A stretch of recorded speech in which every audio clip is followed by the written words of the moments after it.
His padmate was okay. Unstable and prone to outbursts, certainly, but most of the time he was all right. At least the aggression had never been directed towards him thus far, and for that he was grateful. Spiral, as he liked to be called, not his real name, he wouldn't share his real name, could easily be described as a character. Weren't they all in this place? He was in for a minimum of 15 years for aggravated burglary. What the aggravated part was related to was anyone's guess. Lying on the top bunk, waiting to hear the reassuring drone of snoring coming from below, lent itself to growing anxiety after lights out. Only then could he close his own eyes and hope to dream of a place beyond these four walls, and the cracked window leaking chilly air across his face every night. On a quiet night, he could imagine this was his choice, keeping the room cool with fresh air for a comfortable night's sleep. That didn't happen often. Spiral, or Dave as he'd been named by everyone else on the landing, not to his face, for obvious reasons of self-preservation, was already comfortably settled into his new regimen. He had done so within a few days. This wasn't his first stay at Her Majesty's pleasure. 15 years. That was some sentence, one that he could never hope to manage himself. The thought of it would be too much.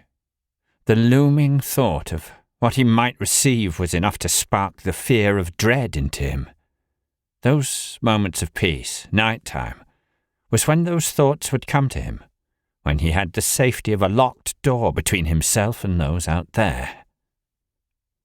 Spiral was sanguine about his time. Was it bravado, false or otherwise? For his own part, he kept his head down, stayed out of the way. If Spiral would let him, then the door to their cell would remain closed, a personal choice to isolate, to put a physical barrier between him and them.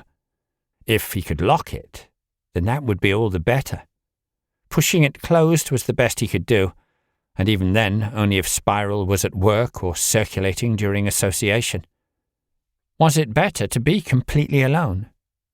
Every step heard on the grates outside the door made him focus on the threat, and there was always a threat, even if it was only in his head. It didn't mean it wasn't real. Footsteps. They stopped on the landing outside. He heard voices, and then the door creaked open. A face peered in at him, sitting quietly at the little table he shared with Spiral. It was Liam. At least he thought that was his name. They'd never spoken before. Although that wasn't rare. "You all right, mate?"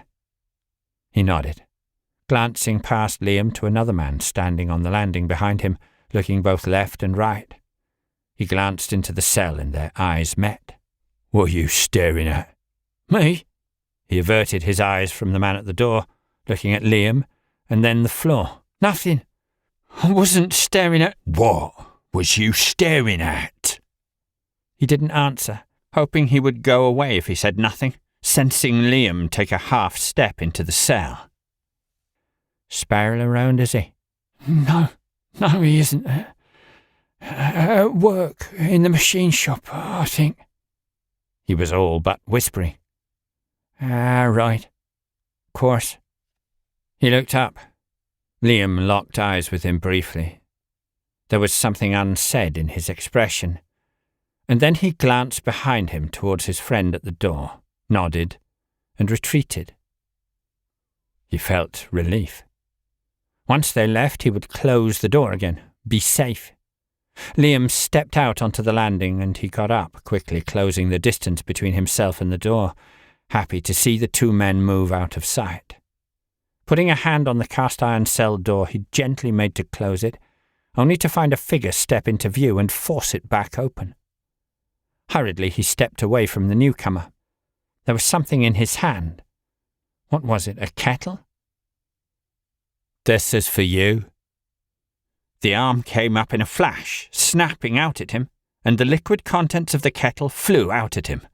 Instinctively, he brought his hands up to protect his face, but it was a fraction of a second too late, and he heard screaming.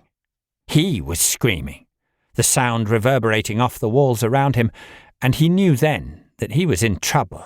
He was burning.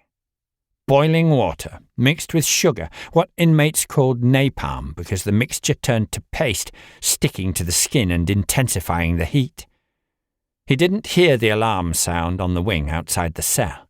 He didn't hear the instructions shouted at his fellow inmates to stand back. He was still screaming.